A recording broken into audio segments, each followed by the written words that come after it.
SLT within online learning සහ online working සඳහා ඇදහිය නොහැකි data දීමනා GB 30ක් රුපියල් 195 GB 100ක් රුපියල් 490යි අඩුම මිලට වැඩිම data SLT වෙතින් Vim Extra Anti Smell Lemon Mint බලයයි තද දුගඳ සුන් කරයි.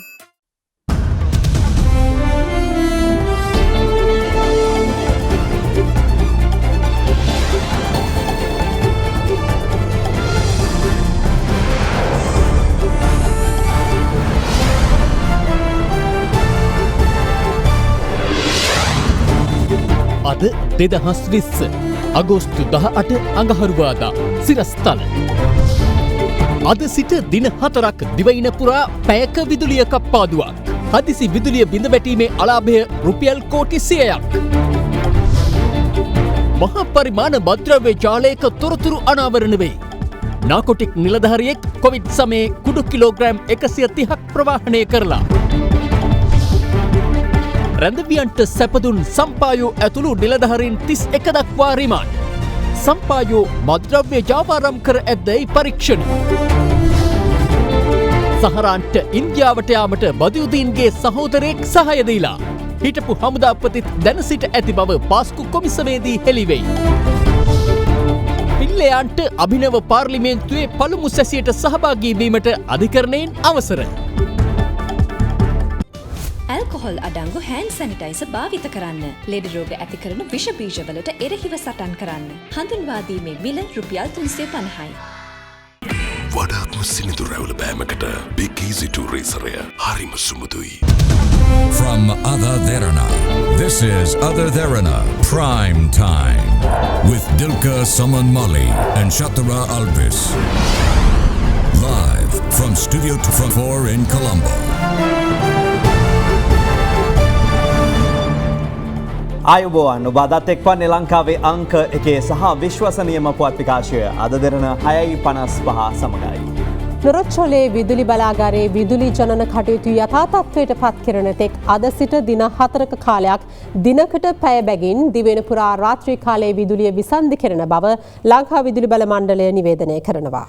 විදුලි බල පද්ධතියේ ඇති වූ අසමතුලිතතාව හේතුවෙන් නොරොච්චොලේ ගල් අඟුරු බලාගාරයට දැනට අක්‍රිය තත්ත්වයේ පවතින නිසාවෙන් විදුලි සැපයුම සම්පූර්ණ කෙරෙන්නේ ජල හා තාප විදුලි බලාගාර මගින්. එම හදිසි බිඳ වැටීම හේතුවෙන් රුපියල් කෝටි 100ක පමණ අලාභයක් ආර්ථිකයට සිදු ඇතැයි ලංකා විදුලි බල මණ්ඩලය පවසනවා. The big story. මෙරට දෛනික විදුලි අවශ්‍යතාව දහවල් කාලයේ මෙගාවොට් 2200ක් පමණ වන අතර රාත්‍රී කාලයේ එය මෙගාවොට් 2400 දක්වා ඉහළ යනවා. ඊයේ දහවල් 12:30ට පමණ ජාතික විදුලි බල පද්ධතිය හදිසි බිඳවැටීමකට ලක්වුණේ කෙරවලපිටිය බලාගාරයට මීටර 200ක් දුරින් පිහිටි කෙරවලපිටිය ප්‍රධාන විදුලි උපපොලේ සම්ප්‍රේෂණ රැහැන් මාර්ගයක ඇති වූ දෝෂයක් හේතුවෙන්. ඒ සමග කෙරවලපිටිය යුගතනවි බලාගාරයෙන් ජාතික පද්ධතියට එක් කරමින් සිටි මෙගාවොට් 135ක පමණ ප්‍රමාණයක් විසන්ධි වී තිබෙනවා. එම විසන්ධිවීමත් සමගම නොරොච්චෝලේ ලක්විජය ගල්ලංගුරු බලාගාරයේද අක්‍රිය වී ඇති අතර එමගින් පද්ධතියට එක් කරමින් තිබූ මෙගාවොට් 810ක විදුලි ධාරිතාවද ජාතික පද්ධතියට අහිමි වුණා. ඒ අනුව අකණ්ඩව පවත්වාගෙන යා යුතු මෙගාවොට් 2200ක් පමණ වූ විදුලි පද්ධතියෙන් මෙගාවොට් 945ක් එනම් 143ක ප්‍රමාණයක් ජාතික පද්ධතියට අහිමි වීම ඊයේ දිවයින පුරා හදිසි විදුලිය බිඳවැටීමට හේතු වී තිබෙනවා. විදුලිය බිඳවැටීමත් සමග දෛනික ජනජීවිතයට දැඩි බාධා එල්ල වූ අතර පොම්පාගාර ක්‍රියාත්මක නොවීමෙන් ඇතැම් ප්‍රදේශවල ජල සැපයුමද අඩාල වුණා. මාර්ගවල ආලෝක සංඥා ක්‍රියාත්මක නොවීමෙන් රථවාහන තදබදයක්ද හටගත් අතර වෙළඳ සැල් රැසක් වසා දැමීමටත් සිදු වුණා. ෆෑන් එකක් අදාගන්න විදියකුත් නැහැ, ෆෝන් එකක් charge කරගන්න විදියකුත් නැහැ. පාඩම් කරන්න බෑ, ලයිටුත් නැහැ. නෑ වතුරත් නවත්තලා අපි උදේ ඉඳන්ම මේ එළිය ඉඳගෙන ඉන්නවා 12 ඉඳන්ම. හාල් ටිකක් ලිපේ තියාගන්න විදියක් නැහැ. වතුර ඉතින් කරන්ට් එකකින් මේ පොම්ප කරන්නේ. දැන් වතුරක් නැතුව ඉන්නේ. කෙසේ වෙතත් පැය 8ක පමණ කාලයක් තුල අධීර කිහිපයකින් විදුලි සැපයුම යථා තත්ත්වයට පත් කෙරුණු අතර රාත්‍රී 10 වන විට සම්පූර්ණයෙන්ම දිවයිනේ විදුලි පද්ධතිය යථා තත්ත්වයට පත් කිරීමට විදුලි ඉංජිනේරුවන් සමත් වුණා. අවසන් වරට මෙවැනි විදුලිය බිඳවැටීමක් සිදු වුණේ 2016 වසරේදී. උපපොළවල් ඕනම එකක ඕනම අවස්ථාවක බිඳ වැටීමක් වෙන්නට පුළුවන්. එතකොට ඒක සමපාත කරන්න ඊළඟට ස්ටෑන්ඩ් බයි වෙලා හිටියේ කවුද? මේක දරා ගන්න පුළුවන් අපිට සාමාන්‍යයෙන් මෙගාවට් 300ක වගේ ප්‍රමාණයක් අස්ථාවර වුණොත් අනික් බලාගාර ටිකෙන් දුවන්න පුළුවන්. ඊයේ දවසේ අතරම නොරච්චෝලේ බලාගාරයේ ට්‍රිප් වුණා. ඒත් එක්කම කෙරොල පිටියත් විතර තියෙන ට්‍රිප් වුණා. ඒ දෙක අයිසොලේට් වුණා. අයිසොලේට් වුණාම අපිට 900 135 ගේ ලොකු ගාණක් ජල විදුලි බලාගාර වලින් ගන්න බැරි තත්ත්වයක් එනවා. හැබැයි මේක බරපතල ප්‍රශ්නයක්. අනිවාර්යයෙන් මේකෙන් තමයි පේන්නේ එක දවසක පැය 8ක් කප්පුවාම කෝටි 100යි නා බිලියනයක් වෙනවා නම් හිතා ගන්න පුළුවන් නේද කොච්චර පාඩුවක් වේද රටට.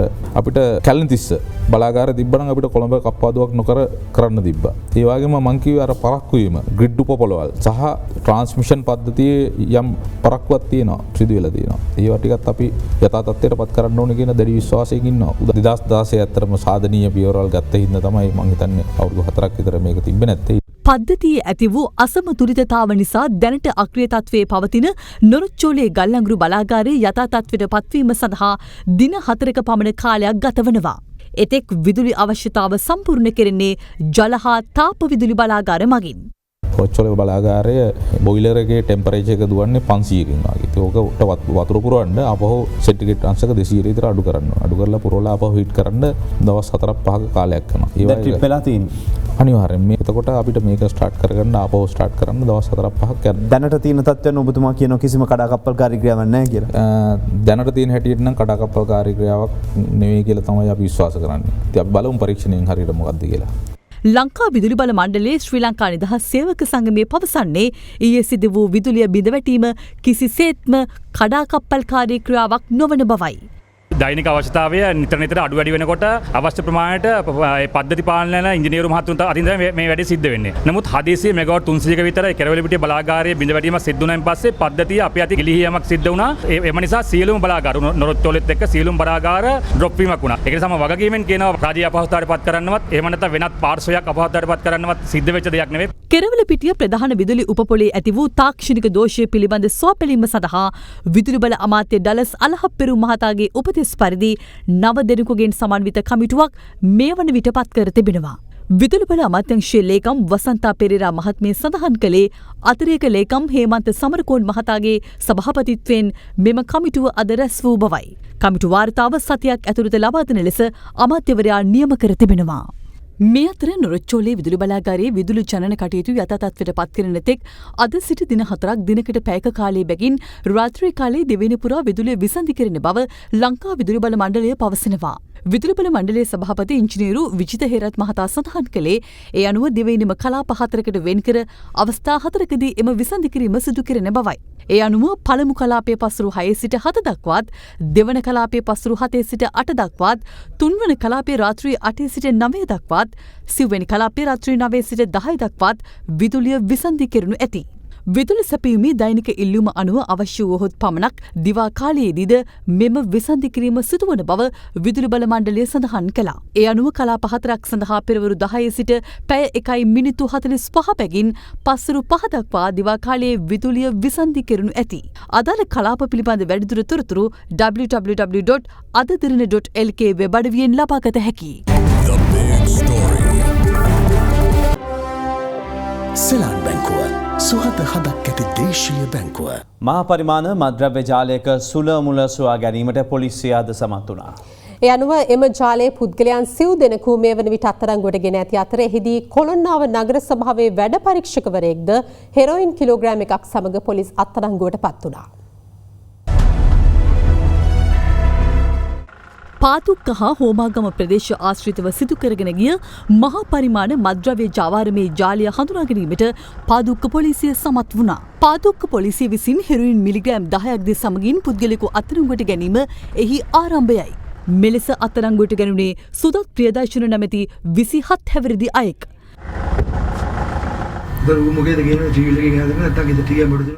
ඔහුකින් සිදු කළ ප්‍රශ්න කිරීම් වලින් අනතුරුව පාදුක්ක පොලිසිය විසින් අදාළ පුද්ගලයාට හෙරොයින් විකුණු ප්‍රදීප් තුෂාර හෙවත් බත්තටයා නම් පුද්ගලයාවද අත්අඩංගුවට ගන්නේ හෙරොයින් සමගින්.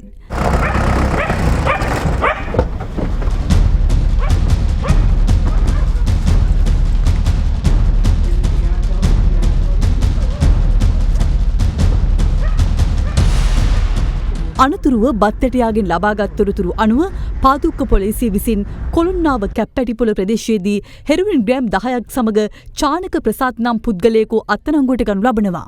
ඔහු ත්‍රිරෝද රථයක් යොදා ගනිමින් හෙරොයින් ප්‍රවාහනය සිදු කරන අයෙක්. පසුව පොලිසිය ඔහුගෙන් සිදු කළ ප්‍රශ්න කිරීම්වල ප්‍රතිඵලයක් ලෙස කොළොන්නාව දූවවත ප්‍රදේශයේදී ජගත් ජයලාල් නම් අයෙක් අත්අඩංගුවට ගෙන තිබෙනවා. ඔහු කොළොන්නාව නගර සභාවේ වැඩ පරීක්ෂකවරයෙක් ලෙස කටයුතු කර ඇති අතර ඔහු සතුව තිබී හෙරොයින් කිලෝවක් අත්අඩංගුවට ගත් බවයි පොලිසිය පැවසුවේ. මෙම පුද්ගලයා සමග තිබී කාර් රථයක් හා ත්‍රිරෝද රථ දෙකක් පොලිසිය සිය බහරයට ගෙන තිබෙනවා. ජනාධිපතිවරයාගේ ආරක්ෂක ලේකම්වරයාගේ හා වැඩබලන පොලිස්පතිවරයාගේ උපදෙස් පරිදි මද්‍රව්‍ය චාවාරම්කරුවන් සතු ජාලගත සමතතා හඳුනා ගැනීම අඛණ්ඩව ක්‍රියාත්මක අතර ඊයේ හඳුනාගත් එම ජාලයේ තවත් තොරතුරු අනාවරණය වෙමින් පවතින බව බස්නාහිර පළාත භාර ජ්‍යෙෂ්ඨ නියෝජ්‍ය පොලිස්පති දේශබන්දු තෙන්නකෝන් මහතා සඳහන් කළා. මේ අතර රජයේ රස පරීක්ෂක දෙපාර්තමේන්තුවේ තවත් සේවකයෙක් කඩුවෙල වැලිවිට ප්‍රදේශයේදී හෙරොයින් සහ අයිස් මද්‍රව්‍ය සමග අත්අඩංගුවට ගැනීමට අතුරුගිරිය පොලිසිය සමත්ව තිබෙනවා. පසුගිය 16 වෙනිදා රජයේ රස පරීක්ෂක දෙපාර්තමේන්තු රසායනාගාරයේ සේවය කළ පුද්ගලයෙක් හෙරොයින් සමග අතුරුගිරියේදී අත්අඩංගුවට ගෙන තිබුණා. මෙම තැනැත්තා අත්අඩංගුවට ගෙන ඇත්තේ ඔහු කළ අනාවරණීය මතයි. සැකකරු අද කඩුවල මහේස්ත්‍රාත් අධිකරණයට ඉදිරිපත් කිරීමෙන් පසු මේ මාස 24 වෙනිදා තෙක් රඳවා තබාගෙන ප්‍රශ්න කිරීමට අවසර ලබා දී තිබෙනවා. මේ අතර බොරැල්ල වනාතමුල ප්‍රදේශයේදී හෙරොයින් ජාවාරමෙහි නිරත වූ පුද්ගලයෙකු කොළඹ මධ්‍යම කොට්ටාස අපරාධ විමර්ශන ඒකකයේ විසින් අත්අඩංගුවට ගෙන ඇති අතර සැකකරු සන්තකයේ තිබී හෙරොයින් ග්‍රෑම් 200ක් එහිදී සොයා ගැනුණා. මේ අතර අතුරුගිරිය ලඩියා නැමැති සංවිධානාත්මක අපරාධකාරී සමාජිකයාගේ ආධාරකරුවෙකු වන සුත්තා නැමැත්තාව පොලිස් විශේෂකාර්ය බලකාය විසින් ඊයේ අත්අඩංගුවට ගෙන තිබෙනවා. සැකකරු මිනීමැරීම් දෙකකට සහ හිටපු පාර්ලිමේන්තු මන්ත්‍රී සුජීව සේනසිංහ මහතාගේ පුද්ගලික ලේකම්වරයාට අයත් බව කියන නිවසකට වෙඩි තැබීමේ සිද්ධියකට චෝදනා ලැබූ අයෙකු බවයි වාර්තා වන්නේ. මේ අතර මුදල් නෝට්ටු ලෙස පෙනෙන පරිදි ව්‍යාජ ලෙස සකස් කළ නෝට්ටු බණ්ඩල් 128ක් සමග සැකකරුවන් තිදෙනෙකු අත්අඩංගුවට ගෙන තිබෙනවා. මුල්ලෙරියාව ගල්වාන ප්‍රදේශයේදී පොලිස් විශේෂකාර්ය බලකායේ නිලධාරීන් කණ්ඩායමක් විසින් ඊයේ දහවල් මෝටර් රථයක් පරීක්ෂා කිරීමේදී සැකකරුවන් අත්අඩංගුවට ගත් බවයි පොලිසිය පැවසුවේ. දොම්පේ පොලිසිය ස්ථානාධිපතිවරයාට රුපියල් ලක්ෂ 2ක අල්ලසක් ලබා දීමට උත්සාහ කළ පුද්ගලයෙක් අල්ලස් හෝ දූෂණ විමර්ශන කමිෂන් සභාවේ නිලධාරීන් විසින් අද අත්අඩංගුවට ගනු ලැබුවා. ගංජා ග්‍රෑම් 600ක් සමග ඊයේ සවස අත්අඩංගුවට ගනු ලැබූ සැකකරුවෙකු නිදහස් කරන ලෙස ඉල්ලා ඔහුගේ සහෝදරයා විසින් මෙම අල්ලස් මුදල් ලබා දීමට උත්සාහ කර ඇති අතර ඒ සම්බන්ධයෙන් ස්ථානාධිපතිවරයා සිදු කළ පෙර දැනුම් දීමකට අනුව අල්ලස් හෝ දූෂණ විමර්ශන ඒකකයේ නිලධාරීන් පැමිණ ඔහු අත්අඩංගුවට ගත්තා. කොළඹ අපරාධ කොට්ටාසය මගින් අද දෙමටකුඩ සිරිදම්ම මාවතේ 256 වත්ත ප්‍රදේශයේ සිදු කළ වැටලීමකදී මද්‍රව්‍ය චාවාරම්වලට සම්බන්ධ පුද්ගලින් දෙදෙනෙකු අත්අඩංගුවට ගෙන තිබෙනවා. මෙලෙස අත්අඩංගුවට ගෙන ඇත්තේ දැනට බූස්ස බන්ධනාගාරයේ රඳවා සිටින දෙමටකුඩ චමින්ද නැමැති පාතාල නායකයා මෙහෙය වූ මද්‍රව්‍ය චාවාරම්වලට සම්බන්ධ වූ සැකකරුවන් දෙදෙනෙකු බවට වාර්තා වෙනවා.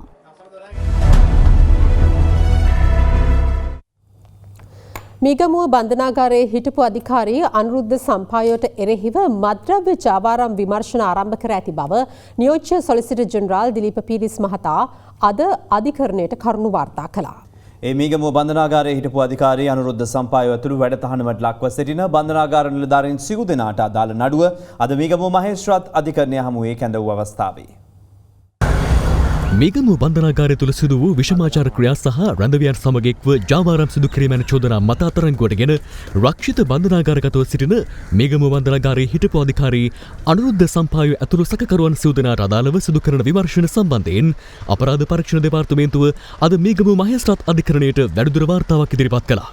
එහිදී පැමිණිලි පාර්ශ්වය වෙනුවෙන් පෙනී සිටි නියෝජ්‍ය සොලිසිටර් ජෙනරාල් දිලීප පීරිස් මහතා අධිකරණයට දැනුම් දුන්නේ පළවන සැකකරු සම්බන්ධයෙන් වරන්තු ක්‍රියාත්මක වීමේදී සිදු වූ ප්‍රමාදයන් පිළිබඳව අපරාධ පරීක්ෂණ දෙපාර්තමේන්තුව විමර්ශනයක් ආරම්භ කර ඇති බවයි.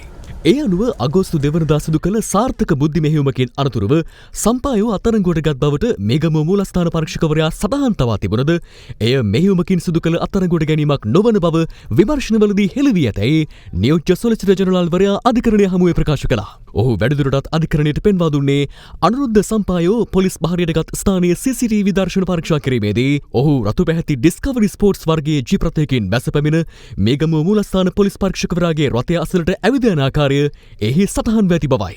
සම්පායෝ එලෙස සිය පාසල් මිතුරකු වන මේගම මූලස්ථාන පොලිස් පරීක්ෂක වෙත බාරවන අවස්ථාවේ අනුරුද්ධ සම්පායෝගේ සහෝදරයා සහ අබේසිංහ නම් මිතුරකු මූලස්ථාන පොලිස් පරීක්ෂකවරයා සමග රැඳී සිටි බවද නියෝජ්‍ය සොලිසිටර් ජෙනරාල්වරයා අධිකරණයට සඳහන් කළා. ඒ අනුව එය අත්අඩංගුවට ගැනීමක් නොව වරෙන්තුකරු සාදරයෙන් පිළිගැනීමක් බවයි ඔහු පෙන්වා දුන්නේ. වරෙන්තුකරු සැඟව සිටින කාල සීමාව තුළ ඔහුගේ සහෝදරයා තුළු පිරිසක් ඔහු සමග නිතර දුරකථන සාකච්ඡා පවත්වා තිබූ අතර ඔහු අත්අඩංගුවට ගැනීම ප්‍රමාද වීමේ ක්‍රියාවලිය තුළ යම්කිසි ඩීල් එකක් ක්‍රියාත්මක වී ඇතැයි පෙනී යන බව නියෝජ්‍ය සොලිසිටර් ජෙනරාල් දිලීප පීරිස් මහතා සඳහන් කළා. එමෙන්ම සම්පායෝගේ සහෝදරයා අපරාධ පරීක්ෂණ දෙපාර්තමේන්තුවට ලබා දුන් ප්‍රකාශයකට අනුව ඔහු වැඩබලන පොලිස්පතිවරයාට දුරකථනයෙන් අමතා තිබුණු බවත් එම ඇමතුම අතරතුරදී සම්පායෝ මේක මටත් පුද්ගලික ප්‍රශ්නයක් වෙලා මල්ලියට දාලා තියෙන චෝදනාවත් ලොකු එකක් නෙවෙයි. ගිහින් පොලිසියට බාර වෙන්න. යනුවෙන් වැඩබලන පොලිස්පතිවරයා තමාට දැනුම් දුන් බවත් එම ප්‍රකාශය සඳහන් වෙතැයි නියෝජ්‍ය සොලිසිටර් ජෙනරාල්වරයා අනාවරණ කර සිටියා. මේ අතර මින් පෙර මේගම බන්ධනාගාරයේ රඳවා සිටි සැකකරුවෙක් වන රත්නායක මුදයන්සේලාගේ ප්‍රියන්ත අජිත් කුමාර නැමැත්තෙක් මිනිමැරුම් නඩුවකට අදාළව මේ මාස 4 වෙනිදා යලිත් අත්අඩංගුවට ගැනුණු අතර ඔහුගෙන් ලබාගත් ප්‍රකාශවලින් මේගම බන්ධනාගාරයේ සිදු ඇති අක්‍රමිකතා රසක් හෙළවී ඇතැයිද දීප පීරිස් මහතා පැවසුවා. ඔහුගේ ප්‍රකාශවලට අනුව මේගම බන්ධනාගාරයේ දසවන වාට්ටුවේ නිදියන වාට්ටුවක් සඳහා රුපියල් 25000ක මුදලක් ගෙවිය යුතු තිබූ බවත් සිව්වන වාට්ටුවේ රැඳී සිටීමට ලක්ෂ 1.5ක පමණ මුදලක් ගෙවිය යුතු බවත් ඔහු ප්‍රකාශ දෙමින් සඳහන් කර ඇතැයි නියෝජ්‍ය සොලිසිටර් ජෙනරාල්වරයා සඳහන් කළා. එමෙන්ම රැඳවියන්ට දුරකථන ඇමතුම් ලබා ගැනීමට පහසුකම් සැලසූ අවස්ථාවලදී අදාළ දුරකථනවලට රුපියල් 1000ක හෝ 2000ක රීලෝඩ් දැමිය යුතු තිබූ බවද අත්අඩංගුවට පත් වූ ප්‍රියන්ත අජිත් කුමාර නැමැති සැකකරු ප්‍රකාශ කළේයයි ඔහු පැවසුවා. මේ අතර මැයි මාස 13 වනදා මේගම බන්ධනාගාරයේ සිදු කළ වැටලීමකදී හෙරොයින් මද්‍රව්‍ය සහ ගංජා සොයා ගැනීමත් හිටපු අධිකාරී අනුරුද්ධ සම්පායෝගේ ඍජු අධීක්ෂණය යටතේ තිබූ එල්වාට්ටුවේ තිබූ ඉලෙක්ට්‍රොනික තරාදියක් සොයා ගැනීමත් මත අනුරුද්ධ සම්පායෝට එරෙහිව මද්‍රව්‍ය ජාවාරමකට අදාළ විමර්ශනයක් ආරම්භ කර ඇති බව නියෝජ්‍ය සොලිසිටර් ජෙනරාල්වරයා පෙන්වා දුන්නා.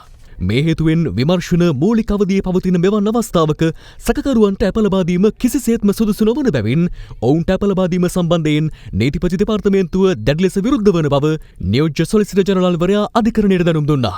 කෙසේ වෙතත් දෙපාර්ශවයේම කරුණු සලකා බැලූ මේගම මහේස්ත්‍රාත් රජින්ද්‍රා ජයසූරිය මහත්මිය විමර්ශන මූලික අවස්ථාවේ පවතින හේයින් සැකකරුවන්ට ඇප ලබා දීම සම්බන්ධයෙන් සලකා නොබලන බව පැවසූ අතර අනුරුද්ධ සම්පායෝ ඇතුළු සැකකරුවන් සිව් දෙනා අගෝස්තු 31 වනදා දක්වා යලි රක්ෂිත බන්ධනාගාරගත කරන ලෙස නියෝග කළා.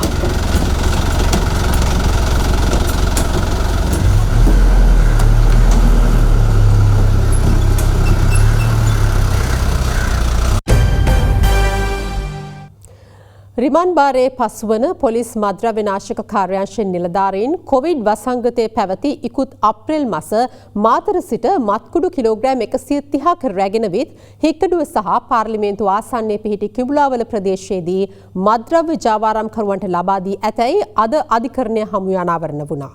කොළඹ ප්‍රධාන මහේස්ත්‍රාත් ලංකා ජයරත්න මෙනවිය අද නියෝග කළේ අත්අඩංගුවටගෙන රක්ෂිත බන්ධනාගාර ගත කර සිටින එම කාර්යාංශයේ සැකකාර නිලධාරීන් 13 දෙනා ලබන 31 වෙනිදා දක්වා තවදුරටත් රක්ෂිත බන්ධනාගාර ගත කරන ලෙසයි. පොලිස් මද්‍රව්‍ය නාශක කාර්යාංශය මගින් අත්අඩංගුවට ගනු ලබන මද්‍රව්‍ය තොග මද්‍රව්‍ය ජාවාරම්කරුවන් සමග එක්ව ජාවාරම් කිරීම සම්බන්ධයෙන් වන නඩුව අද කොළඹ මහේස්ත්‍රාත් අධිකරණයේ හමුවේ කැඳවුවද කොවිඩ් වසංගත තත්ත්වයේ හේතුවෙන් සැකකරුවන් අද අධිකරණයට ඉදිරිපත් කර තිබුණේ නැහැ. මෙහිදී අපරාධ පරීක්ෂණ දෙපාර්තමේන්තුව වෙනුවෙන් පරීක්ෂණවල ප්‍රගතිය අධිකරණයට වාර්තා කළ රජයේ නියෝජ්‍ය සොලිසිටර් ජෙනරාල් දිලීප පීරිස් මහතා සඳහන් කළේ මෑතකදී මිනුවන්ගොඩ ප්‍රදේශයේදී හෙරොයින් මත්කුඩු සමග අත්අඩංගුවට ගන්නා ලද චමින්ද ප්‍රියංක මල්ලවාරච්චි හෙවත් ටයිල් චමින්ද නැමැත්තා විසින් සිදු කරන ලද ප්‍රකාශ මත මෙම සංකීර්ණ හා බැරෑරුම් පරීක්ෂණය ආරම්භ කළ බවයි. රැඳවුම් භාරයේ පසුවන විහඟ ප්‍රභාත් නැමැති සැකකරු සිදු කළ අනාවරණයන්ට අනුව මෙම සිද්ධිය සම්බන්ධයෙන් අත්අඩංගුවේ පසුවන පොලිස් මද්‍රව්‍ය නාශක කාර්යාංශයේ නිලධාරීන් ඉකුත් අප්‍රේල් මාස කොවිඩ් වසංගතයේ පැවති සමයේ මාතර සිට මත්කුඩු කිලෝග්‍රෑම් 130ක් රැගෙන විත් ඉන් කිලෝග්‍රෑම් 90ක් ටයිල් චමින්ද නැමැත්තාට ලබා දී ඇති බවට විමර්ශනවලදී කරුණු අනාවරණය වී ඇති බවයි රජයේ නියෝජ්‍ය සොලිසිටර් ජෙනරාල්වරයා සඳහන් කළේ. පොලිස් මද්‍රව්‍ය නාශක කාර්යාංශයේ නිලධාරීන්ගෙන් සමන්විත රජයේ වාහනයක ආරක්ෂාව යටතේ තවත් පෞද්ගලික වාහනයකින් මෙම මද්‍රව්‍ය තොගය මාතර සිට අධිවේගී මාර්ගයේ ඔස්සේ හික්කඩුව ප්‍රදේශයට රැගෙන විත් තිබෙන බවට විමර්ශනවලදී අනාවරණය වී ඇති බවත් ඉන් හෙරොයින් කිලෝග්‍රෑම් 25ක් පිළිවෙලින් කිලෝග්‍රෑම් 10, 12 සහ 3ක් වශයෙන් පුද්ගලයන් 3 දෙනෙකුට ලබා දී ඇති බවත් රජයේ නියෝජ්‍ය සොලිසිටර් ජෙනරාල්වරයා ප්‍රකාශ කළා. මෙම මද්‍රව්‍ය තොගේ ප්‍රහාණය කරදීම වෙනුවෙන් මද්‍රව්‍ය ජාවාරම්කරුවෙකු විසින් රුපියල් ලක්ෂ 130ක් වැනි විශාල මුදලක් මෙම සැකකාර මද්‍රව්‍ය නාශක කාර්යාංශයේ නිලධාරීන්ට ගෙවා ඇති බවත් එසේ රැගෙන එන ලද මද්‍රව්‍ය තොගවලින් කොටසක් පාර්ලිමේන්තුව ආසන්නයේ පිහිටි කිඹුලාවල ප්‍රදේශයේදී තවත් පුද්ගලයෙකුට ලබා දී ඇති බවත් අධිකරණයේ හමුවේ අනාවරණය වුණා. දැනට ඩුබයිහි වාසය කරන ප්‍රබල පාතාල කල්ලි ජාවාරම්කරුවෙකු වන උදාර සම්පත් නැමැත්තාගේ මෙහෙයවීම මත පොඩි ලැසි නැමැත්තෙකුගේ මඟ පෙන්වීම යටතේ මෙම මද්‍රව්‍ය ජාවාරම සිදු වී තිබෙන බවයි රජයේ නියෝජ්‍ය සොලිසිටර් ජෙනරාල්වරයා අධිකරණයට පෙන්වා දුන්නේ.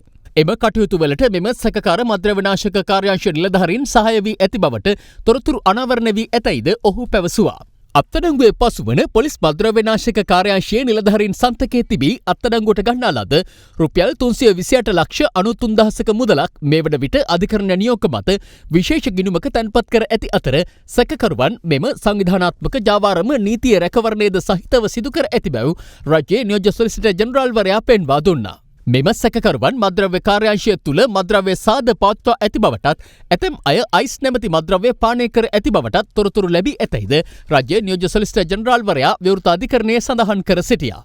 මේ අතර අත්අඩංගුවේ පසුවන පොලිස් මද්‍රව්‍ය නාශක කාර්යාංශයේ නිලධාරීන් 9 දෙනෙකුට එරෙහිව මුදල් විශුද්ධීකරණය වැළැක්වීමේ පනත යටතේ වෙනමම පරීක්ෂණයක් ආරම්භ කර තිබෙන බව රජයේ නියෝජ්‍ය සොලිසිටර් ජෙනරාල් දිලීප පීරිස් මහතා අධිකරණයේ හමුවේ ප්‍රකාශ කර සිටියා. වරෙන්තු නිකුත් වී තිබියදී අධිකරණය මගහරිමින් සිටි සහරන් හෂිම්ට මන්නාරමේ සිට බෝට්ටුවකින් ඉන්දියාවට පලා යාමට හිටපු අමාත්‍ය රිෂාඩ් බදුදීන් මහතාගේ සොයුරු රිෆ්කාන් බදුදීන් උපකාර කර ඇති බව පාස්කු ප්‍රහාරය පිළිබඳ ජනාධිපති කොමිසමේදී අද අනාවරණය වුණා. රාජ්‍ය බුද්ධි සේවයේ හිටපු අධ්‍යක්ෂ නිලන්ත ජයවර්ධන මහතා කොමිසම හමුවේ සාක්ෂි දෙමින් සඳහන් කළේ මේ සිද්ධිය හිටපු හමුදාපති මහේෂ් සේනානායක මහතා ද දැන සිට ඇති බවයි. රාජ්‍ය බුද්ධි සේවයේ හිටපු අධ්‍යක්ෂ නිලන්ත ජයවර්ධන මහතා ඊයේ කොමිසම ඉදිරියේ 12 වන දිනටත් සාක්ෂි ලබා දුන්නා. ඔහු ප්‍රකාශ කළේ පාස්කු ප්‍රහාරය පිළිබඳ තමාට 2019 අප්‍රේල් 4 වෙනිදා විදේශ බුද්ධි තොරතුරුකරුවෙකුගෙන් පළමු බුද්ධි තොරතුරු WhatsApp මාර්ගයෙන් ලැබුණු බවයි. එම තොරතුරු සම්බන්ධයෙන් තමන් හිටපු පොලිස්පති පූජිත් ජයසුන්දර මහතා අප්‍රේල් 7 වෙනිදා දැනුවත් කළ බව ජයවර්ධන මහතා ප්‍රකාශ කළා. කෙසේ වෙතත් හිටපු පොලිස්පතිවරයාට අදාළ තොරතුරු දැනගත්තේ 2019 අප්‍රේල් මාස 9 වෙනිදා බවට මීට පෙර කොමිසමට අනාවරණ වී තිබුණා. මෙහිදී රාජ්‍ය අතිරේක සොලිසිටර් ජෙනරාල්වරිය ජයවර්ධන මහතාගෙන් විමසා සිටියේ අප්‍රේල් 6 වෙනිදා හිටපු ආරක්ෂක ලේකම් හේමසිරි ප්‍රනාන්දු මහතා සමග පැවති දුරකථන සංවාද 4ේදී මෙම පළමු බුද්ධි තොරතුරු පිළිබඳ ආරක්ෂක ලේකම්වරයා දැනුවත් කළේ යන්නයි. අදාළ තොරතුරු සම්බන්ධයෙන් තවදුරටත් තහවුරු කර ගැනීම අවශ්‍ය වූ බැවින් අප්‍රේල් 6 වෙනිදා තමන් ඒ පිළිබඳ හිටපු ආරක්ෂක ලේකම්වරයා දැනුවත් නොකළ බව ජයවර්ධන මහතා එහිදී කියා සිටියා. මෙහිදී රාජ්‍ය අතිරේක සොලිසිටර් ජෙනරාල්වරිය විමසා සිටියේ පළමු බුද්ධි තොරතුරේ වැදගත් පල්ලි ඉලක්ක වන බව සඳහන්ව තිබීම සම්බන්ධයෙන් රාජ්‍ය බුද්ධි සේවයගත් පියවර කුමක්ද යන්නයි. ඊට පිළිතුරු දුන් ජයවර්ධන මහතා පල්ලියක වැදගත්කම පල්ලිය කරා යන පුද්ගලයා අනුව තීරණය වන්නක් බැවින් වැදගත් පල්ලිය ඇති ස්ථාන පිළිබඳ සාකච්ඡා නොකළ බව ප්‍රකාශ කළා. කෙසේ වෙතත් අප්‍රේල් 4 වෙනිදා ලද පළමු බුද්ධි තොරතුරට අදාළව කොච්චිකඩේ ශාන්ත අන්තෝනි දේවස්ථානය, කොළඹ ඉන්දියානු මහ කොමසාරිස් කාර්යාලය සහ බම්බලපිටිය සහ කොල්ලුපිටිය ප්‍රදේශවල පිහිටි ප්‍රධාන පල්ලි කිහිපයක්ද වැදගත් ස්ථාන ලෙස සටහන් කර තිබීම කොමිසමේ අවධානයට යොමු වුණා. මෙහිදී ජනාධිපති කොමිසමේ සමාජික විශ්‍රාමික අභ්‍යාචාධිකරණ විනිසුරු ප්‍රශ්න කළේ එලෙස තොරතුරු ලැබී තිබියදීත් ත්‍රස්තවාදීන් බෝම්බ පුපුරවා හැරීම රාජ්‍ය බුද්ධි සේවයේ දුර්වලතාවයක් නොවේද යන්නයි. ඊට පිළිතුරු දුන් හිටපු බුද්ධි අධ්‍යක්ෂවරයා පැවසුවේ තමන් ප්‍රහාරයට සති දෙකකට පෙර වගකිව යුතු අංශ දැනුවත් කළ බවත් ප්‍රහාරයට පෙර දිනේ හෙට ගහනවා යයිද වගකිව යුතු අංශ දැනුවත් කළ බවයි. එමෙන්ම පළමු ප්‍රහාර 6න් පසු තව දෙකක්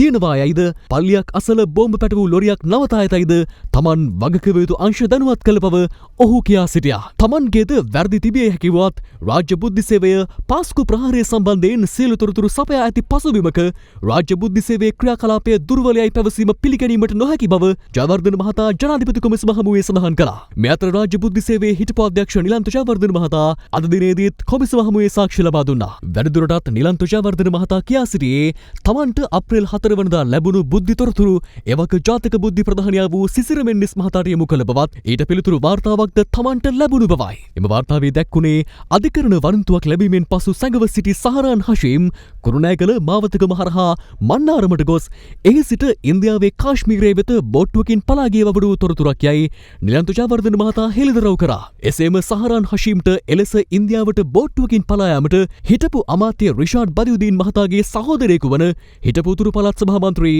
රිෆ්කාන් බදියුදීන් උපකාර කර ඇති බව එම වාර්තාවේ සඳහන් වූ බව ජයවර්ධන මහතා වැඩිදුරටත් කියා සිටියා. කාශ්මීරයේ සිට IS මතවාදයට පුද්ගලයන් අභිප්‍රේරණය කරමින් සිටි සහරාන් හෂීම් නැවත මෙරටට පැමිණ කොම්පංජවීදිය ප්‍රදේශයේ සැඟව සිටින බව එම වාර්තාවේ සඳහන් වූ බවද නිලන්තු ජයවර්ධන මහතා අදාළ වාර්තාව උපුටා දක්වමින් සඳහන් කළා. මෙහිදී ජනාධිපති කොමිසමේ සමාජික අභ්‍යාචනාධිකරණ විනිසුරුවරයා සාක්ෂිකරුගෙන් ප්‍රශ්න කළේ සහරාන්ට ඉන්දියාවට පලා යාමට රිෂාඩ් බදියුදීන්ගේ සහෝදරයා උපකාර කළ බව ජාතික බුද්ධි ප්‍රධානියා රාජ්‍ය බුද්ධි සේවය දැනුවත් කරන විට පාස්කු ප්‍රහාරය පිළිබඳ පෙර දැනුවත් කිරීමේ විදෙස් බුද්ධි තොරතුර ලැබී තිබුණේද යන්නයි. තමන්ට ඒ වන විට විදෙස් බුද්ධි තොරතුර ලැබී තිබුණු බැවින් තමන් දුරකථනයෙන් ජාතික බුද්ධි ප්‍රධානියා අමතා මේක ලෙඩක් යනුවෙන් සඳහන් කළ බව ජයවර්ධන මහතා සාක්ෂි දෙමින් කියා සිටියා. එයට පිළිතුරු ලෙස හරි නිලන්ත මම ආරක්ෂක ලේකම්තුමා එක්ක කතා කරන්නම් යනුවෙන් තමන්ට සිසිර මෙන්ඩිස් මහතා පිළිතුරු දුන් බවද නිලන්ත ජයවර්ධන මහතා වැඩිදුරටත් පැවසුවා. මෙහිදී ජනාධිපති කොමිසමේ සභාපතිවරයා විමසා සිටියේ ජාතික බුද්ධි ප්‍රධානියා සහරාන් සම්බන්ධයෙන් එබු තොරතුර ඊට පෙර කුමන හෝ ස්ථානයකදී දැනගන්නට ලැබුණේ යන්නයි. එයට පිළිතුරු දෙමින් නිලන්ත ජයවර්ධන මහතා කියා සිටියේ ඉකුතු වසරේ මාර්තු මාස 9 වන දින පැවති බුද්ධි සමාලෝචන රැස්වීමේදී ඒ පිළිබඳ සාකච්ඡා වූ අතර හිටපු යුද හමුදාපති මහේෂ් සේනානායක මහතාද සහරාන් හෂීම් බෝට්ටුවෙන් ඉන්දියාවට පලා ගිය බව සහ ඒ සඳහා රිෆ්කාන් බදියුදීන් උපකාර කළ බව දැන සිටි බවයි. මේ අතර පාස්කු ප්‍රහාරය සිදුවන අවස්ථාවේදී ආරක්ෂක රාජ්‍ය අමාත්‍යදුරේ දරු රුවන් විජේවර්ධන මහතා පාස්කු ජනාධිපති කොමිසමේ පොලිස් විමර්ශන ඒකකයේ කරනු ලැබූ කැඳවීමකට අනුව අද පෙරවරු 9:30ට පැමිණියා. පැය 5කට ආසන්න කාලයක් පාස්කු ප්‍රහාරය සම්බන්ධයෙන් ප්‍රකාශ ලබා දුන් රුවන් විජේවර්ධන මහතා පසුව පිටතට පැමිණියා. කොමිසමෙන් කරන පරීක්ෂණ වලින් මේ රටේ ජනතාවට පාස්කු ප්‍රහාරය පිළිබඳව ඇත්ත දැනගන්න පුළුවන් වෙයි කියලා මම විශ්වාස කරනවා. රාජ්‍ය ආරක්ෂක රාජ්‍ය අමාත්‍යවරයා හැටියට මම වැඩ කටයුතු කෙරුවා. විෂයන් 4 තමයි මට බාර දීලා තිබ්බේ. කොහොමදත් මේ පාස්කු ප්‍රහාරය පිළිබඳව ඊට කලින් කිසිම තොරතුරක් අපිට ලැබුණේ නැහැ. ඔබතුමන්ට ආරක්ෂක කවුන්සිලයට කැඳවීම් තිබ්බද? දින 52කින් අපි ආපහු රජයක් පවත්වලා ආවම් පස්සේ මට අගමැතිතුමාටත් ආරාධනාවක් තිබ්බේ නැහැ. ඔබතුමන්ගේ මතය මොකද්ද මේ ප්‍රහාරයට හේතුව? ජනාධිපතිතුමාත් ආණ්ඩුවත් අතර තිබ්බේ ඉරස්කභාවය නිසා තමයි මෙවැනි තත්ත්වයක් උදා වුනේ. ප්‍රවාහන සේවා සංවර්ධනය කිරීම ආරම්භ කළ යුත්තේ බස් රථය සෝදා පිරිසිදු කිරීමේ පියවරේ පටන්ම බව ජනාධිපති ගෝඨාභය රාජපක්ෂ මහතා පවසනවා. ජනාධිපතිවරයා මේ බව කියා සිටියේ ප්‍රවාහන බලධාරීන් සමග අද පැවති සාකච්ඡාවකදී. ප්‍රවාහන අමාත්‍යංශය සහ වාහන නියාමනය බස් රථ ප්‍රවාහන සේවා හා දුම්රිය මැදිරි මෝටර් රථ කර්මාන්ත රාජ්‍ය අමාත්‍යංශයේ ඉදිරි සැලසුම් පිළිබඳ අද දහවල් ජනාධිපති කාර්යාලයේදී සාකච්ඡාවක් පැවැත්වුණා. එහිදී ජනාධිපතිවරයා බලධාරීන් හමුවේ පැවසුවේ යහපත් මානසිකත්වයකින් පොදු ප්‍රවාහන සේවාවල ගමන් කිරීමට මගීන්ට ඉඩ සැලසෙන ලෙසයි. බස් රථය සෝදා පිරිසිදු කර මගීන්ට අසුන්ගෙන යාමට සැලසීම හෙට සිටම ආරම්භ කරන්නයිද ජනාධිපතිවරයා උපදෙස් දුන්නා. මෝටර් රථයෙන් පැමිණ එය නතර කර තබා බස් රථයෙන් සේවා ස්ථානයට ගමන් කිරීමේ පාක් ඇන්ඩ් ඩ්‍රයිව් ක්‍රමය කඩිනමින් ක්‍රියාත්මක කර මාර්ග තදබදය විසඳීමේ අවශ්‍යතාවද ජනාධිපතිවරයා නිලධාරීන් වෙත පෙන්වා දී තිබෙනවා. දුම්රිය සහ බස් රථ ඒකාබද්ධ සේවා සහ බස් රථ ඒකාබද්ධ ධාවන කාලසටහන නොපමාව ආරම්භ කරන ලෙස අදාළ සාකච්ඡාවේදී ගෝඨාභය රාජපක්ෂ මහතා ප්‍රවාහන බලධාරීන්ට උපදෙස් දී තිබෙනවා. මෝටර් රථ ප්‍රවාහන දෙපාර්තමේන්තුව දූෂණ සහ අක්‍රමිකතාවන්ගෙන් තොර ආයතනයක් බවට පත් කිරීමට ගත යුතු ක්‍රියාමාර්ගද දීර්ඝ වශයෙන් මෙහිදී අවධානයට ලක් වූ බවයි ජනාධිපති මාධ්‍යංශය නිවේදනය කළේ. නව ආණ්ඩුවේ කැබිනට් සහ රාජ්‍ය අමාත්‍යවරු කිහිප දෙනෙකු අදත් සිය දුරවල රාජකාරී කටයුතු ආරම්භ කළා. ක්‍රීඩා හා තරුණ කටයුතු අමාත්‍ය නාමල් රාජපක්ෂ මහතා අද එම අමාත්‍යංශයේදී වැඩ ආරම්භ කළා. එම අවස්ථාවට අග්‍රාමාත්‍ය මහින්ද රාජපක්ෂ මහතා ඇතුළු පිරිසක් එක්ව සිටියා.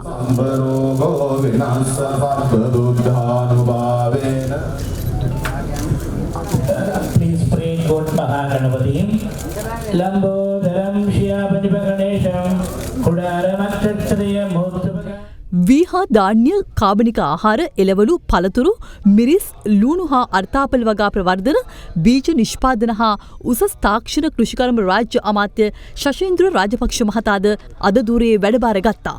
එම අවස්ථාවටද අග්‍රාමාත්‍ය මහින්ද රාජපක්ෂ මහතා එක්ව සිටියා. සූර්ය බල සුළං හා ජලවිදුලි ජනන ව්‍යාපෘති සංවර්ධන රාජ්‍ය අමාත්‍ය දුමින්ද දිසානායක මහතා අද පෙරවරුවේ එම අමාත්‍යංශයේදී රාජකාරී ආරම්භ කළ අතර එම අවස්ථාවට හිටපු ජනාධිපති මෛත්‍රීපාල සිරිසේන මහතාද එක්ව සිටියා.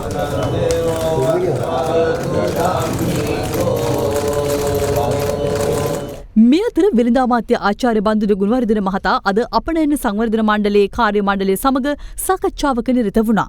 අපරායන සංවර්ධන මණ්ඩල පනතේ පැහැදිලි විධිවිධානයක් තිබෙනවා ජනාධිපතිතුමාගේ ප්‍රධානත්වයෙන් අමාත්‍ය මණ්ඩල කමිටුවක් තිබිය යුතුයි කියලා. නමුත් අමාත්‍ය සභාව 20 අවුරුද්දකින්වත් රැස් වෙලා නැහැ. ඉතින් අපනයනකරුවන්ගේ බොහෝ ගැටලු වලට විසඳුම් පමාවීම හෝ විසඳුම් නොලැබීම සිද්ධ වෙලා තිබෙනවා.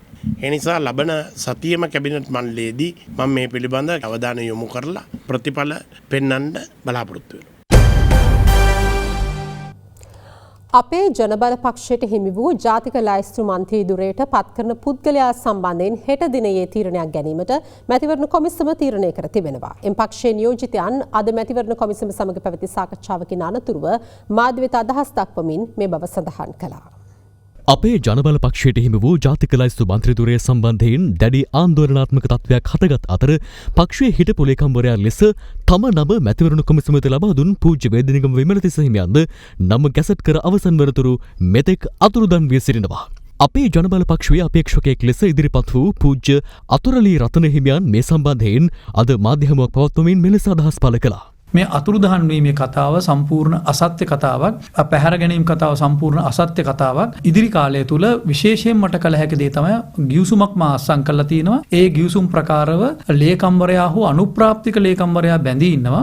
මා දෙන නිර්දේශය මත මන්ත්‍රීවරයා පත් කරන්නේ. මේ අතර මෙම ජාතික ලයිස්තු මන්ත්‍රීදුරය පාදක කරගනිමින් තමාට පිරිසක් විසින් පහර දුන් බවට චෝදනා කරමින් පූජ්‍ය අර්මේ පොළ රතනසාර හිමි ඊයේ රාත්‍රියේ මෙරිහාන පොලිසිය වෙත පැමිණිල්ලක් සිදු කළා. ජාතික ලයිස්තු මන්ත්‍රීදුරෙන් මම තමයි පාර්ලිමේන්තුවට යන්නේ කියන චෝදනාව මත පූජ්‍ය ගලබඩාත්තේ ඥානසාර හාමුදුරුවොත් වැලිසරගේ සමන් පෙරේරා එහෙම නැත්නම් ජනබල පක්ෂයේ සභාපතිතුමන් අතුරුගිරිය පෝරේ කියන ප්‍රදේශයේදී මං කොළඹට එන අතරතුරදී මාව පැහැර අරගෙන පිස්තෝලයකින් මට පහර දුන්නා. මෙහුන් දාන තරමේ තුවාල දෙකක් මේ කට්ටේ පේන්නේ නැති තියෙනවා. එමෙ තියාගෙන පහුගිය 9 වෙනිදා ඉඳලා අද පාන්දර 2 දක්වා ඔවුන්ගේ බාරයේ තමයි හිටියේ. මේ වැලිසරගේ සමන් පෙරේරා මහත්තයා ගහ පිස්තෝල පාර තමයි මේ මට තර්ජනය කරා. මෙවන් පසුබිමක අපේ ජනබල පක්ෂයේ නියෝජිතයන් ජාතික ලයිස්තු මන්ත්‍රීදුරය සම්බන්ධයෙන් සාකච්ඡා කිරීම සඳහා අද මැතිවරණ කොමිසමට කැඳවා තිබුණා. විමලතිස්ස හාමුදුරුවෝ නම් කරපු කෙනාද එහෙම නැත්නම් වර්තමානයේ ලේකම්වරයා නම් කරපු කෙනාද කියලා තවම කොමිෂන් සභාව තීරණයකට ඇවිල්ලා නැහැ. හෙට කොමිෂන් සභාව ඩිසිෂන් එකක් ගනි බොහෝ දුරට. ඔබතුමාගේ යෝජනාව ඥානසාර හාමුදුරුවෝද රතන හාමුදුරුවෝ? ඥානසාර ස්වාමීන් වහන්සේ පාර්ලිමේන්තු යවන්න තමයි යෝජනා කරලා තියෙන්නේ. ඉතින් දැන් රතන ස්වාමීන් වහන්සේටත් යන්න අවශ්‍යයි කියලා උන්වහන්සේ ප්‍රකාශ කරනවා. ස්වාමීන් වහන්සේ නම මිරිහාන පොලිසියට පැමිණිල්ලක් ඉදිරිපත් කරා. ඔබතුමා තුවක්කුවකින් පහර දුන්න කියලා තමයි. උන්වහන්සේ දැන් ඔය මේ ජවනිකාවේ එක්තරා කොටසක් හැටියට තමයි අපි සලකන්නේ. අපි ඒ වෙච්චර ගණන් ගන්නේ නැහැ. හිටපු අග්‍රාමාත්‍ය රනිල් වික්‍රමසිංහ මහතා සහ හිටපු අමාත්‍යවරුන් වන මංගල සමරවීර, පාට්ලි චම්පික රණවක, සරත් ෆොන්සේකා, මලික් සමරවික්‍රම, රවුෆ් හකීම් යන මහතුරුන්ට එළවෙන සැප්තැම්බර් 7 වෙනිදා දේශපාලන පරිගැනීම් පිළිබඳ විමර්ශනය කරන ජනාධිපති කොමිසම හමුවේ පෙනී සිටින ලෙස අද සිතාසි නිකුත් කෙරුණා. එම පිරිස අතරට ජනතා විමුක්ති පෙරමුණේ නායක අනුර කුමාර දිසානායක සහ දෙමළ ජාතික සන්ධානයේ නායක ආර් සම්බන්ධයෙන් යන මහත්වරුන්ද ඇතුළත්. මේ අතර මාධ්‍යවේදී ප්‍රගීත් එක්නැලිගොඩ අතුරුදන් වීමේ සිද්ධිය සම්බන්ධයෙන් අපරාධ පරීක්ෂණ දෙපාර්තමේන්තුව විසින් හමුදා නිලධාරීන් පිරිසකට මත්පැන් ලබා දී සාක්ෂි ලබා ගැනීමට උත්සාහ කළ බවට ආందోලනාත්මක හෙළිදරව්වක් දේශපාලන කොමිසම හමුවේ අද සිදු කෙරුණා. දේශපාලන පළිගැනීම් පිළිබඳ විමර්ශන කොමිසම හමුවට අද කැඳවා තිබුණේ ගිරිතලේ යුද හමුදා කඳවුරේ හිටපු දෙවන අනදෙන නිලධාරී ලුතිතන් කර්නල් ප්‍රබෝධ සිරිවර්ධන මහතායි. ඔහු පැවසුවේ මාධ්‍යවේදී ප්‍රගීත් එක්නැලිගොඩ අතුරුදන් වීමේ සිද්ධිය සම්බන්ධයෙන් තමන් 2015 අගෝස්තු 24 වනදා අත්අඩංගුවට පත් වූ බවයි. එදින තමාව අපරාධ පරීක්ෂණ දෙපාර්තමේන්තුවට රැගෙන ගොස් එවක සහකාර පොලිස් අධිකාරී ශානි අබේසේකර මහතා හමුවට ඉදිරිපත් කළ බව සාක්ෂිකරු පැවසුවා. එහිදී එක්නැලිගොඩ මහත්තයාගේ අතුරුදන්වීම ගැන අපට තොරතුරු අනාවරණ වුණා. ආරක්ෂක ලේකම් ගෝඨාභය රාජපක්ෂ මහත්තයාගේ අනපරිදි ගිරිතලේ යුද හමුදා කඳවුරේ අන්දෙන නිලධාරී ලුතිතන් කර්නල් ශම්මි කුමාරරත්න මේක කළා කියලා කියන්න. එහෙම කිව්වොත් ඔයාට ගැලවිලා යන්න පුළුවන්. යයි ශානි අබේසේකර මහතා තමාට පැවසූ බවයි සාක්ෂිකරු කියා සිටියේ. නමුත් මෙම සිදුවීම වන කාලවකවානුව තුළ කුකුලේගඟ සාමසාධක පුහුණු පාසලේ නේවාසිකව පාඨමාලාවක් හදාරමින් සිටි බැවින් තමා ගිරිතලේ කඳවුරේ නොසිටිය නිසා එසේ ප්‍රකාශ කළ නොහැකියයි දැනුම් දුන් බව සාක්ෂිකරු පැවසුවා. තවත් අවස්ථාවකදී ශානි මහතා තමාව සිය කාමරයට කැඳවා බදුල්ල පොලිසිය නිලධාරියෙක් යයි පවසමින් නාඳුනන පුද්ගලයෙකුට දුරකථන ඇමතුමක් ගෙන තමාට ලබා දුන් බව ප්‍රබෝධ සිරිවර්ධන මහතා කියා සිටියා. එහිදී ඇමතුමේ අනෙක් පස සිටි පුද්ගලයා ශානි මහත්තයා කියන දේ කරන්න බය වෙන්න එපා. ඒ හැමදේම ශානි මහත්තයා කරලා දෙයි. යනුවෙන් තමාට පැවසූ බව කොමිසමට සඳහන් කළා. නමුත් තමන් එම අවස්ථාවද ප්‍රතික්ෂේප කළ බවත් ඉන් කෝප වූ ශානි අබේසේකර මහතා උඹටත් අනිත් අය එක්කම ප්‍රොසීඩියර් කරන්න වෙනවා ලෙස ප්‍රකාශ කළ බවයි සාක්ෂිකරු පැවසුවේ. එමෙන්ම කෙසේ හෝ ගෝඨාභය රාජපක්ෂ මහතා මෙම සිද්ධියට ඇඳා ගැනීම සඳහා පෙර සැලසුම් කළ ක්‍රමවේදයක් ඔස්සේ ශානි අබේසේකර මහතා ඇතුළු නිලධාරීන් කටයුතු කළ බවට හැඟී ගිය බවත් සාක්ෂිකරු කොමිසමට ප්‍රකාශ කළා. මේ අතර අත්අඩංගුවට ගෙන ඇති තම ඇතුළු පිරිසට පානය කිරීම සඳහා විස්කි බෝතලයක් ලබා දුන් බවත් සාක්ෂිකරු මෙහිදී හෙළි කළා. මත්පැන් ලබා දුන්නේ අපරාධ පරීක්ෂණ දෙපාර්තමේන්තුවේ සංවිධානාත්මක අපරාධ විමර්ශන අංශයේ හිටපු ප්‍රධාන පොලිස් පරීක්ෂක නිශාන්ත ද සිල්වා බවයි සාක්ෂිකරු පැවසුවේ. මත්පැන් ලබා දී එදින රාත්‍රී 9ට තම පිරිස ශානි අබේසේකර මහතාගේ කාමරයට රැගෙන ගොස් සාක්ෂි ලබා ගැනීමට උත්සාහ කළ බවත් තමා ඇතුළු පිරිස මත්පැන් පානය නොකර එය පානය කළාසේ හැඟ වූ බවත් කොමිසම හමුවේ ප්‍රකාශ කළා. එහිදීත් ඔහුට අවශ්‍ය වූ ලෙස සාක්ෂි ලබා නොදීම නිසා මම 30 දෙනෙක් එල්ලුම් ගස් යවලා තියෙනවා. තවත් 5 දෙනෙක් අඩුයි. වාස් මහත්තයාට කරපු විදිහට තමයි කරන්නේ. යනුවෙන් ශානි මහතා කෝපයෙන් බැනවැදුණු බවයි සාක්ෂිකරු පැවසුවේ. එමෙන්ම අත්අඩංගුවේ සිටි කාලයේදී CID නිලධාරීන් පිරිසක් තමන්වද රැගෙන තම නිවසට ගිය බවත් බොරු සාක්ෂි දෙන ලෙස යෝජනා කරන්නයි තම බිරිඳට සහ පියාට පැවසූ බවත් කොමිසමට පැවසුවා. තමා එක්නැලිගොඩ සිද්ධිය සම්බන්ධයෙන් මාස 3ක් CID භාරයේද තවත් මාස 6 රක්ෂිත බන්ධනාගාරගතවද සිටි බවත් ලුතිතන් කර්නල්වරයා කොමිසමට පැවසුවා. පසුගියදා පැවති මහමැතිවරණයේ මඩකලපුව දිස්ත්‍රික්කයට තේරීපත් වූ සිවනේසතුරේ චන්ද්‍රකාන්ත හෙවත් පිල්ලයන්ට අගෝස්තු 20 වෙනිදා ආරම්භ වීමට නියමිත 9වැනි පාර්ලිමේන්තුවේ පළමු රැස්වීම සඳහා සහභාගී වීමට අවසර ලබා දී තිබෙනවා. ජෝෂප් පරරාජසිංහම් ඝාතනය සම්බන්ධව රක්ෂිත බන්ධනාගාරගතව සිටින සිවනේසතුරේ චන්ද්‍රකාන්තන්ට මඩකලපුව මහාධිකරණයෙන් මෙම අවසරය අද ලබා දුන්නා. දැන් තවත් පුවත් කිහිපයක්. අද දිනේ COVID-19 ආසාදිතයින් 79 දෙනෙකු සුවය ලබා රෝහල් වලින් පිටව යාමත් සමග මෙරට පූර්ණ සුවය ලැබුවන්ගේ ගණන 2755ක් දක්වා ඉහළ ගියා. ඒ සමග තවදුරටත් රෝහල්ගතව ප්‍රතිකාර ලබන COVID රෝගීන් ගණන 136ක්. කුරුණෑගල බුවනක හෝටල ගොඩනැගිල්ල සම්බන්ධ නඩුවේ ගාස්තු වෙනුවෙන් රුපියල් 21,80,000ක මුදලක් අනුමත කර ගැනීමට ඊයේ කුරුණෑගල මහනගර සභාවට ඉදිරිපත් කළ යෝජනාවට අනුමැතිය හිමි වුණා. කෙසේ වෙතත් ඒ සම්බන්ධයෙන් අද නිවේදනයක් නිකුත් කරමින් කුරුණෑගල නගරාධිපති තුෂාර සංජීව විතරණ මහතා පවසා සිටියේ තමා කුරුණෑගල නගර සභාවෙන් කිසිදු මුදලක් ලබා නොගන්නා අතර අදාළ නඩු ගාස්තු ලබා ගන්නේ නාගරික කොමසාරිස්වරයා හා අනිකුත් නිලධාරීන් බවයි. අනුරාධපුර තලාව මණ්ඩාකල ප්‍රදේශයේ ඉදිකර ඇති ප්‍රමිතියෙන් තොර අලිවැටක කණු 50ක් ප්‍රදේශයේ අලින් විසින් ඊයේ අලුයම බිඳ දමා තිබෙනවා. ප්‍රදේශවාසීන් පවසන්නේ අඩියක පමණ වලක් තුල මෙම අලිවැටේ කණු සිටුවා තිබීම හේතුවෙන් පහසුවෙන් වන අලි මෙම වැටෙහි කණු ගලවා දමන බවයි. ETI සමාගමේ තැන්පතුකරුවන්ට සිදු වූ අසාධාරණය පිළිබඳ විමර්ශනය කිරීම සඳහා පත් කළ ජනාධිපති විමර්ශන කොමිසම් සභාව අද රැස් වූ අතර ETI සමාගමේ අධ්‍යක්ෂ මණ්ඩලයේ සමාජිකයින් 8 දෙනෙකු ඒ හමුවේ පෙනී සිටියා. අධ්‍යක්ෂ මණ්ඩල සමාජිකයින් යලි පිටව යන අවස්ථාවේ ඔවුන්ට තැන්පතුකරුවන්ගේ විරෝධය පළ වුණා. මේ ඔක්කොම අදිනවා දරුවෝ යකඩ දාලා හම්බ කරන සල්ලිනේ. එසමගින් අපගේ ප්‍රධාන පුවත් විකාශය නිමාවට පත් වෙනවා. අදත් රාත්‍රී 10:30ට වදන. සුබ රාත්‍රී.